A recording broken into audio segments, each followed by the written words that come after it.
تلویزیون ډېرو قدرمنو لیدونکو سلام. په نږدې راتلونکي کې د اندونیزیا په کوربتوب باندې د افغانستان د سولې د خبرو اترو لپاره غونډه بلل کیږي. په دغه غونډه کې به د اندونیزیا علما کرام او د افغانستان علما کرام په ګډه سره د افغانستان د سولې په ارتباط باندې خبرې اترې کوي. د سولې عالي شورا وایي چې یا د غونډه به د افغانستان اوسنیو حالاتو څخه د وتلو لپاره د یو بحث لپاره به یو ښه پیل ووسي. خو بیا بله خوا بیا سیاسي شنونکي په دې باور دي چې اندونیزیا ځکه ګټوره نه ده د افغانستان د سولې په مسله کې چې له ښکېلو اړخونو سره ارتباط نه لري. اندونیزیا ته د سولې عالي شورا د پلاوي سفر نه وروسته د اندونیزیا ولسمشر اسلام آباد ته راغی او بیا افغانستان ته راغی. د افغانستان د سولې په ارتباط باندې خپل آمادګي وښودله او دا د اوس په عملي غونډه هم ترسره کیږي. دا چې د اندونیزیا رول د افغانستان په سوله کې څومره مؤثر ده او څومره وشي کولی چې د افغانستان د سولې خبرې اترې یو صحیح مسیر ته رهنمایي کړي. او له بلې خوا څخه په دې وروستیو کې د سیمې هیوادونو مثلا د ازبکانو د ازبکستان خبره کیږي چې هغوی هم د سولې په ارتباط باندې خپل آمادګي ښودله. د دغه ډول هیوادونه چې په یو ډول باندې له مخالفینو سره مستقیمې او یا هم غیر مستقیمې اړیکې نه لري، د دوی موثریت په سولې خبرو اترو کې به څومره وي؟ او که هغه هیوادونه چې په یو ډول باندې له طالبانو سره د مستقیمو اړیکو بحث مطرح د روسانو، ایرانیانو یا هم کله کله د چین بحث ځکه کیږي چې هغه په پاکستان سره نږدې اړیکې لري، د دوی رول ډېر موثر ده او که نه د دغه نورو هیوادونو. او بله یو اساسي ستونزه خو د سولې په ارتباط باندې دغه د امریکایانو پالیسي هم ده چې دوی همیشه ټینګار په جګړې باندې کړی ده. ټرمپ وایي چې موږ له طالبانو سره د سولې خبرې اترې نه کوو. هماغه بحث د افغانستان حکومت هم بدرګه کوي، ویلي چې نور طالب د سولې خبرو اترو چانس له لاسه ورکړی ده. دا هم یو اساسي خنډ کېدلی شي، دا چې د سولې د خبرو اترو نور ابعاد څه دي، د اندونیزیا او د نورو اندونیزیا ته ورته هیوادونو رول به څومره مؤثر وي د سولې په ارتباط باندې، او دا چې موږ د ښکېلو لورو سره د ارتباطي هیوادونو مثلا د روسانو او ایرانیانو بحث مطرح کړو، دا به څومره ګټور وي. او نور مسایل دا په ننني بحث کې له ډېر قدرمن میلمه ښاغلي مولوي صاحب پیر محمد روحاني د سولې د عالي شورا او د علماو د شورا غړی او همدارنګه د طالبانو د امارت د وخت د کابل د پوهنتون رئیس را سره بحث کوي. ډېر ښه راغلاست جناب مولوي صاحب. ښه راغلاست ته وایم. کورودان، تاسو ته مشخصا د اندونیزیا رول د افغانستان د سولې په خبرو اترو کې څنګه ښکاري؟ بسم الله الرحمن الرحیم، نحمده ونصلي علی رسوله الکریم. اول د هر سنه تاسو ته لیدونکي او اوریدونکي ته سلامونه. علیکم السلام. د سلام نه وروسته موږ تاسو ته په تجربه ثابته ده چې د قومونو په مابین کې شخړې، کورنۍ شخړې، دولتي شخړې، که هر څومره مرګونه وشي، هر څومره قبرونه وشي، هر څومره زورونه ووهل شي، اخیر نتیجه په صلح تمامیږي. په خبرو باندې تمامیږي، په مذاکرات باندې تمامیږي. دا په تجربه ثابته شوې خبره ده. اگر چې کلونه به په تیر شي، سل کاله تیر شوي دي، موږ د یادو د په قومو کې 50 کاله تیر شي، 100 کاله تیر شي، خو اخر کې بیا مذاکرات خبره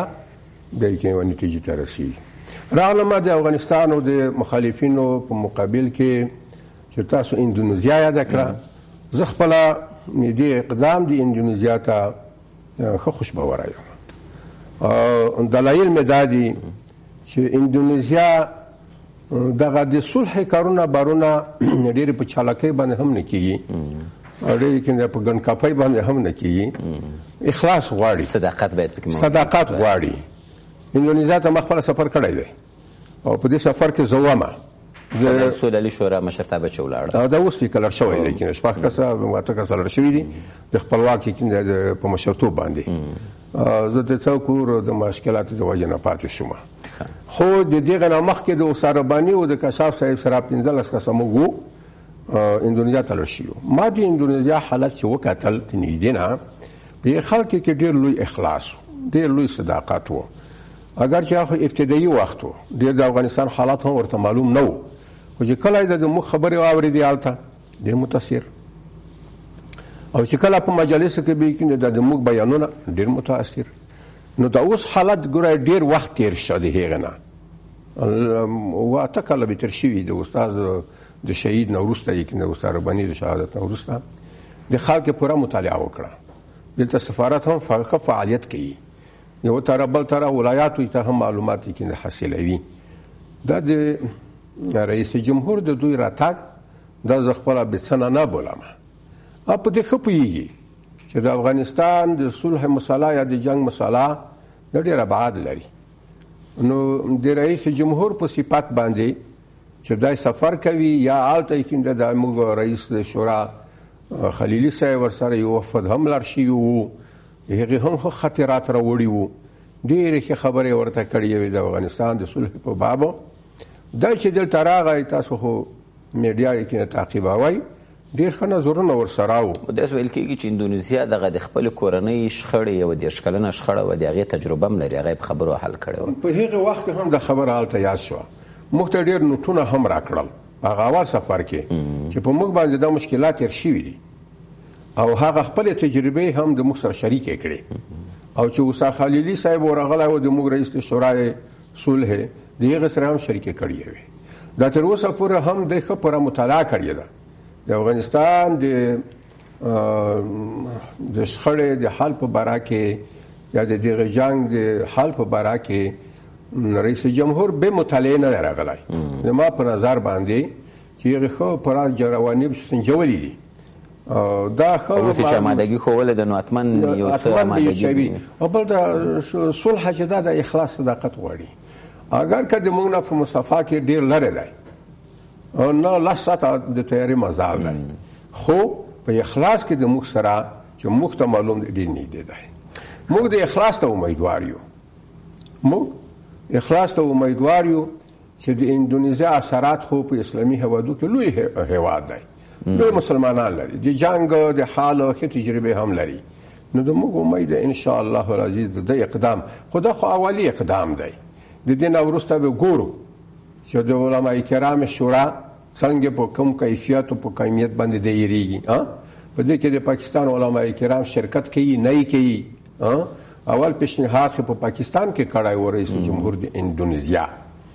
او هغه خو هم سر ورسره خوځولی دی. یعنې که تصور داسې ده چې د پاکستان علما کرام به هم په دغه غونډه کې اشتراک کوي. ولې خو رئیس جمهور په پاکستان کې اول د پیشنهاد ورته وکړ دوی ته چې د ما نظر دا دی چې د اندونیزیا علما کرام، د پاکستان جید علما کرام، د افغانستان جید علما کرام جمع غفیر چې شمېر یې تعداد یې هزارهاو ته رسیږي، دا د کې په یو هیواد کې زه تیار یم. اندونیزیا وویل د ما په قروتو باندې زه تیار یم چې دغه شورا دایره راشي، یوه داسې بنیادي شریف فیصله وشي چې که خدای کول په هر چا باندې یو مؤثر تمام شي او یوه نتیجه یې کېږي. له دغه منظر نه تاسو مولوي صاحب ډېر ښه دا مسله تشریح کړله. بې له شکه چې له دغه منظر نه موږ سولې ته وګورو، د سولې د پروسې د چټکتیا لپاره او بالاخره یوې نهایي نتیجې ته د اندونیزیا دغه هڅې د ستایلو وړ دي. اما تاسو خو د افغانستان جګړه له نږدې نه څارلې ده، تاسو دلته په جهاد کې هم اشتراک درلوده، ډېره پیچلې نه ده د افغانستان مسله؟ په پیچلتوب کې هیڅ شک نشته، ډېره عمیقه ډېر ابعاد پیدا کړي. کاش کې د افغانستان په لاس کې وای یا کاش کې د خلکو سره په لاس کې وای چې د افغانستان د دولت سره په جنجال کې دي. خو موږ تاسو یې وینو چې ډېر د لرې نه خلکو د افغانستان په دغه جنګ کې لاسونه اچولي دي. ډېر مختلف ابعاد لري چې د ابعادو ته ونه کتل شي او د مسالې ته په ډېر صبر او صلاح سره دوام ورنه کړی شي. دا په یوه جلسې باندې هم نه کېږي،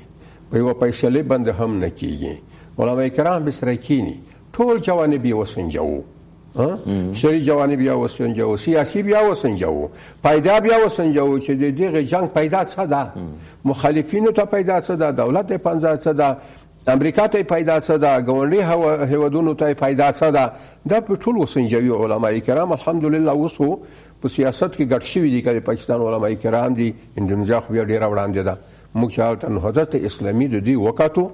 په زرهاوې علما کرام ځوانان حتی د ښځې په شمول په پوځ کې ډېر وسیع نهضت لري. د اندونیزیا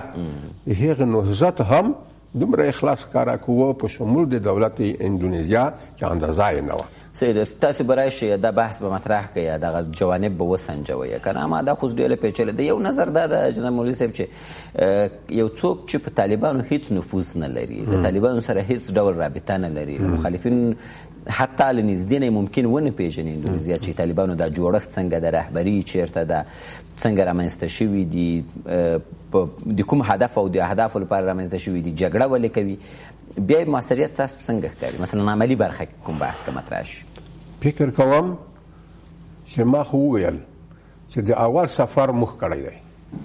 د استاد رباني چې د شورای عالیه صلح شو یو کال نه و تېر شوی دغې کې د نهضت اسلامي جمعیت اسلامي د اندونیزیا په شمول د دولت موږ سره هلته کې دعوت یې راکړ دلته د سفارت له لارې نه چې هلته موږ لاړو دوی کې دومره معلومات د موږ نه حاصلول لکه یو شاګرد طالب ته یې کومه چې ته نوټ ورکوې په تخته باندې په ټکي معلومات حاصلوي دې معنا څه شی دی همدا څه شی دی پوره معلومات یې هلته حاصل کړي د هغې نه وروسته د موږ د معلوماتو د مخې چې اندونیزیا د خپل سفارت د لارې نه د مختلفو هیوادو د لارې نه د ټول جوانب سنجولي دي هم د مخالفینو هم د هغې خلکو دولتو چې مستقیما د افغانستان په جنګ کې لاس لري او د منځنۍ اسیا نه ونڅه د مودته د ګاونډي هیوادونو نه په شمول د چین په شمول د روسیې او د ایران چې پاکستان او ایران خو مستقیما کې داخل دي د نور هیوادونه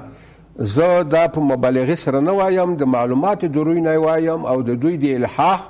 د دوی د صداقت نه وایم چې دا خلک دغه واته کاله نو تاسو وایئ چې دغه واته کالو کې اندونیزیا ممکن له طالبانو سره اړیکې جوړې کړي زه په دې یقین یم چې هم یې د طالبانو سره هم د ګاونډیانو سره هم د خلکو سره دا یو اقدام دی ځکه علماء کرام خو ورثه د جناب نبی کریم صلی الله علیه وسلم دي او ټوله دنیا عقیده ورته لري نو د اندونیزیا فکر زه کوم چې دا فکر یې کړی وي چې راځه دا خبره چې شروع کوي د علماء کرام د طرف نه شروع کا یو ور د علماء کرام نظر واخله چې کومه نتیجه ته علماء کرام د خپل بیا د علماء کرام تر چتر لاندې بیا په وجه سره کیږي بیا به البته کې مادو د جلسې کې د تعدد پیدا کوي د جلسې کې بحث پیدا کوي د جلسې به ورو کې نتیجه ته ځان رسوي په دغه کې به څنګه ګورای دا شودي چې دا اول سر کې کوڅ نه ورکړي اوس نو دغه مسلې ته په کتو سره ک اندونیزیا دغه مطالعه له طالبانو له کوردن کړي بیا نو تاسو مسؤلیت تاسو سم ښکاري چې کولی کې نزخ دنه مؤثر بولما دغه کې د اندونیزیا اقدام ګورای موږ ترکمنستان ته لاړو خپل کې د صلاح الدین رباني ستانه ځای زور سره ومه هغه هم غریبانو خپل اخلاص ظاهروه چې موږ تیار یو طالبانو قرباتوب ته کېنولد هغه خو تاسو یاد کوي کېنده ازبکستان دغه یو خبر وته مخکنه هم اسلامي هیوادونه نور هم دغه مسلې ته ترکیه په شمول دا ټول د ته تیار دي چې افغانستان په مساله کې موږ منځګړیتوب وکړو خو چون مکابر نه پلاس ورغلی اندونیزیا دولت اقدام نکړ موږ هم د مطالعه کوله د اول ورځې نه تر اوسه پورې مته چې اول سفر نه د روسه او دلته چې د سفارت سره کې د تماسونه یې خو د مولیدل د دوی معلومات خو کافي معلومات تماسونه یې خو کې د هر طرف ته تماسونه د ما یقین دی چې یو نتیجه به الله تعالی په مرکه اوس نو په دغه اساسي حل لارو باندې خبرو مثلا که د روسانو رول په دې کې چې اصل طالبانو سره مستقیما اړیکې لري مستقیما اړیکې خبرې کیږي د ایرانیانو خبره ورسره کیږي پاکستان خو نو طالبانو په جوړېدو کې لاس لري اولته دا خبره ده فکر کوئ چې دغه هیوادونو په پرتله باندې اندونیزیا بیا هم موثر رول لوبولی شي؟ زه دا فکر کوم چې اندونیزیا مخکې د شوروي او د هغه د روس خبره په ذهن کې نیولې وي د ایران خبره په ذهن کې نیولې وي ما خو یو خبره ته اشاره درته وکړه چې دوی به دا خوښه کړې نه وي کنه چې موږ د تماس د امریکا یا د روس یا د ایران یا د دینه شروع کو پاکستان ځکه کې نه شروع کو چې پاکستان ډیر مستقیما لاس لري نو رئیس جمهور راغی اول پاکستان بیا راغی افغانستان او خبره کې نه داسې نکړه مطرح چې رئیس جمهوران به سره غږیږي یا به وزیران سره غږیږو یا به موږ تاسو یو کمیسیون یو هیئت مقرر کو د اندونیزیا د پاکستان د افغانستان په سطح دي کې د دولتو به خبره وکړو نه ملت خبره و چې ولملایان کې د عوام د ملت خلق دي ویل کې چې راځي کې خبره د ملت د عوام نه شروع کو چې ډیر مقتدیان په د امام په سودريږي د امام نظر به واخلو بیا د امام نظر د ولس نظر دی بیا د دغه نظر نه به کنه موږ کوم مشکل په روس کې و بیا به مستقیما د روس سره خبرې کوي این دا ما نظر ده او کچېره مشکل کنه په ایران کې و هیڅ مشکل نه دی چې مستقیما این هغه نقصان او پایده د جنگ ورته وخی په جنگ کې د څه پایده ده او نقصان. نو بیا خو دومره غښتلی هېواد نه ده چې مثلا روسانو سره د خبرې وکړي، مثلا د روسانو بحث ما خو مخکې درته غایلتوب نه غواړي، غښتلتوب نه غواړي، اخلاص غواړي. د خلک موږ هلته چې ګورو ته تر اوسه پورې ډېر اخلاص پکې دی. روس هېڅکله داسې نه ورته وایي چې زه نه درسره غږېږم. دا خو سیاست نه دی چې دولت بل دولت ته وایي چې راځئ کنده په یو ځای کې اور بلیږي، دا اور د مرګ دپاره زه ورته کنده مثلا په دغه دنیا کې خو اورونه په دغه غرو کې ته وینې کنده چې د خدای قهر دی او دوی کنده طبیعي آفات ورته وایي، د خدای قهر دی. د هغې دپاره هم کې ما ډېر دولتونه سره کیني چې دغه اور ته څومره هلیکاپټر ورلګې زه څومره ور ولګم چې د اور مړ کړو. د افغانستان اور خو اوس کې بین المللي اور ګرځېدلی دی او د ایشیانو خصوصا داسې وده کړې ده چې ټوله دنیا یې نیولې ده. نو د دغې غم نه زه فکر کوم چې روس هم بېغمه وي او د روس د طالبانو سره تماس نیولی دی. په دې فکر کوم چې ټول خلک پوهېږي چې د داعش نه ډارېږي چې چېرې نه منځنۍ اسیا ته داعش راشي په مخ کې دغه نه طالبان ورته په لاس کې ونیسئ، طالبانو سره تماسونه پیدا کړئ. روس د دې د وجې نه چې خپل ځان چې داعش مقابله پرې وکړي نو روس ځکه له طالبانو سره داعش مقابله کوي. دلته د امریکا بحث تاسو ته مهم نه ښکاري؟ مثلا امریکایان وایي موږ جګړه کوو، ټرمپ وایي چې زه له طالبانو سره خبرې نه کوم. باور ده وشه چې د افغانستان حالات او د ابتدا نه موږ تاسو ګورو د دغه امریکایانو که د بوش په خوله وه که د دغه ټرمپ په خوله وه هغه اصلي عداوت هغه اصلي دښمني د مسلمانانو سره ظاهریږي. دا به زه په زغرده ویایم چې د یهودو نصاراو د هغې نه مو مخکې یې چې دا تمنا لرو چې مسلمانان په خپله متوجه نشي. د مسلمانو هېوادات موږ ځکه اندونیزیا ته امید لرو چې په امریکا باندې زه خپله چې لاس واره ووایي چې زه د افغانستان دپاره صلح غواړم، خیر غواړم، وینه تویول نه غواړم، زه په دې اعتماد نه لرم. ما د یقین دی ولې نه یو سیاسي خبره ده کله به غږ وکړي کنه چې زه صلح غواړم کنه دا سیاست وي ځکه به خپله پیدا وي او کنه کنه د امریکا جنگ شروع کړی دی. امریکا د راغلی دی خو ما د یاد کې ما د امریکا د جنگ شروع کړی دی کې شک نشته. ولې نه ان تاسو چې امریکایان سوله نه غواړي؟ نو بالکل یې نه غواړي او کوي غواړي بیا ډېر مؤثر تمامېدای شي او ډېر زر تر اندونیزیا او تر نورو هېوادونو زر راوسېږي. صحیح. د موږ د حکومت دریځ څنګه ده مولوي صاحب؟ حکومت خو خدای دې ژوندی لري، هر څوک به څه وایي خو زه باور وکړه زه ریاکار هم نه یم، مخریڅک هم نه یم، خو موږ د ډېرې بادشاهانو دپاره دعا کوله چې خدای دا تباه کړي دا تباه کړي د یوه نه په بل افاتو وختو د بل نه په بل افاتو وختو د داود نه یې ونیسه تر نجیبه پورې کنه د تنظیمي تر مشرانو پورې کنه. خو که دا اشرف غني نه وي بیا به ولا ارمان وکړو. اشرف غني ولې نه دا اعلی سرقمندان دی دلته خو یې کنده مرګونه کېږي، عسکر هم مړه کېږي، د قمنداني مهم کړې ده. موږ د مراد د مجاهدینو دپاره ډېر داسې خبرې کړې چې د هغې مراد د مجاهد همداسې ساتو همداسې قمندو ورکړې ده چې د ټینګ ژوندی ونیسه. نه او خبرې دي خبرو بحث راځم مطلب ارادې خبره راځم آفرین راځم. نو د ځینې خبرې د اشرف غني چې وشي دا به البته د مرال د عسکرو د تقویې دپاره یا د خلکو د اذهانو د تسکین دپاره چې دغه مرګونه خو ته وینې ډېر نشوده مرګونه دي که نه خو چې وشي وشول د دې دپاره به یوه خبره چې سیاسي وشي راغی دا به درته ووایم. یوه هفته مخکې موږ د هیات نه ورمخکې چې د اشرف غني د اول رئیس جمهور د کارزای نه ورغلی. رئیس جمهور اشرف غني د شورای عالی په تالار کې د موږ سره کېناست، په تالار کې د موږ سره د شورای عالی کېناستو. ډاکټر صاحب خپلواک او رئیس صاحب خلیلي صاحب جریانات مخکې خبر و ټول، لیکن د راپور د کارکردګۍ یا په ولایاتو کې د نوې اداره چې موږ کینده منځته راغله خلیلي صاحب خپلواک صاحب خدای شته خپلواک صاحب په دې کې ډېر فعال دی. اینه بهر ته واسطه ده خبره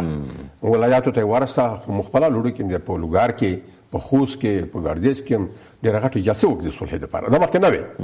هیاتونه لاړه تر کندهاره پورې هیاتونه لاړه تر هغه سمت شماله پورې تر جلال آباده پورې یعنې دا شورای عالیه صلح هلکه مخکې چې تاسو اورېدا په موږ باندې کینده دا تنقیدونه وي چې په کابل کې سره ناست دي یا معاش ته 15 روپۍ اخلي کینده بهر ته نه وځي د نوې ادارې خصوصا کینده ډاکټر سره خپلواک دا یو کینده ابتکار ډېر د قدر د ستاینې وړ دی چې دغه شورا د عالیه صلح بهر ته واست بهر ته او د بهرنیو هیوادونو سره هم اړیکې د بهرنیو هیوادونو سره نه په پروګرام ګوره د یوه خبره کې ما دوی چای سره ورپېر نه وکړي رئیس جمهور خبره کې ما دوی رښتیا ده د خبرات او مکمل واک اختیار هم د رئیس جمهور لري چې دا اوس خبرې کوي اسې نه کوي دا په تجربه مکتسبه شوې ده چې رئیس جمهور مکمل اعتماد وکړی دی ګوره دا څه وایي خبره کتاب ردلې دي مو هیڅ شروط نه لرو مخالفینو یا طالبانو مو هیڅ شروط نه لرو مذاکراتو ته راوړاندې شي فقط اعلان وکړي چې مذاکرات کوو شرط ولګوه په کوم شروط باندې مذاکرات کوي او شرط ته وړاندې کوم موږ شروط نه لرو ګوره دا بنیادی خبره کوم موږ هیڅ شروط نه لرو دولت ریاست جمهوری موږ د تا شروط په لیمو په سترګ خو مذاکرات ته خو کینه خبرې ته خو کینه یو هیئات وټاکه چې په کوم ځای کې تا خوښوي په هغه ځای کې سره کینو چې په کوم ځای کې تا خوښوي یا افغانستان اونڅه تر سعودي اونڅه تر ترکیه نه اونڅه قطر تر قطر تر کوم وش دونه بل خبره وي معقوله ده دا معقوله ده راشه ته شروط کېږده زه شروط هم نه یږدم یا تا په شروط باندې دلایل د سره وایم که قانع مې کړې سره وایم نه که قانع دې کړم د سره مولوي صاحب د وروستي بحث دا خبره نو اشرف غني او رئیس جمهور راغی موږ سره خبره وکړې بالکل صلح طالبواله دی صلح طالبواله دی هم دا غواړي چې صلح راشي زوی دا غواړي په مجلس کې کینده وایي چې دا ویني چې هر طرف ته تلیږي که طالب طرف ته تلیږي که ما طرف ته تلیږي یا ما د زړه ویني دي دا د ما د زړه ویني دي کنه چې کزیر کنده د بشریت طرف ته وای زبد وځای شوی وای لیکن زه کې ما دوس کلکوالای کوم چې تاسو رئیس جمهور چې کلک نشم څه وکم ډیره مننه مولوي صاحب یو روسي پښتنه په ډیر لاند ډول باندې ځواب راکړي د طالبانو سره چې تاسو روابط دي یا په ډول باندې هغه نه خبرې دی هغه په دریس کې داسې نرمښت راغلی په ډیر لاند ډول سره ډیر الحمدلله خو په هغه کې جنگي ګروپ دی جنگي ګروپ بیا خپل کار کوي خبره خال چې دي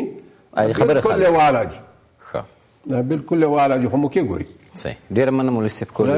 تشکر سلامات کور دی ودان قدرمنو لیدونکو ستاسو ملتیا مننه کوم خبرونه مو پای ته ورسېدله تر بیا مو لامل